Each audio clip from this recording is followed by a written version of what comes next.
Hollow-bodied frog lures have gotten super popular in recent years, enough so that it's easy to forget about other frogs. And those baits are great for working in the lily pads and matted vegetation, but that's not every situation.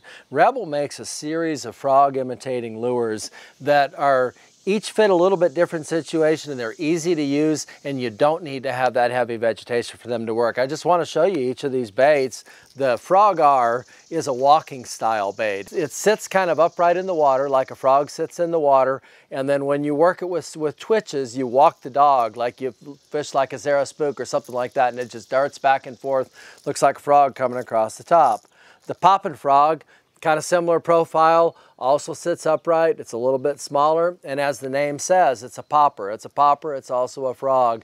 It has a nice little popping action. It also walks as it pops. The Wee Frog is actually a shallow diving crankbait, but you can also fish it on the top. When you cast it out there, it's going to float. If you just switch it a little bit, it's going to kind of move around on the top. But then when you crank, it's gonna do a classic crankbait shallow diving option, and it really looks like a frog swimming through the water. And that one comes in two sizes. There's the Wee Frog and the slightly smaller teeny Wee Frog.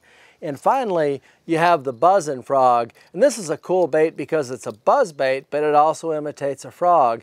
And it's a unique buzz bait in the sense that it floats. So you can cast it out there, start to reel it in. You can work it really slowly and it won't sink. It's really easy for someone that's not used to keeping a buzz bait on the surface because you can fish it so slowly and you can stop it next to cover in that key spot. And when you start it moving again, you better be ready. Now, as far as which frog is best for you, you probably need to try them and find out.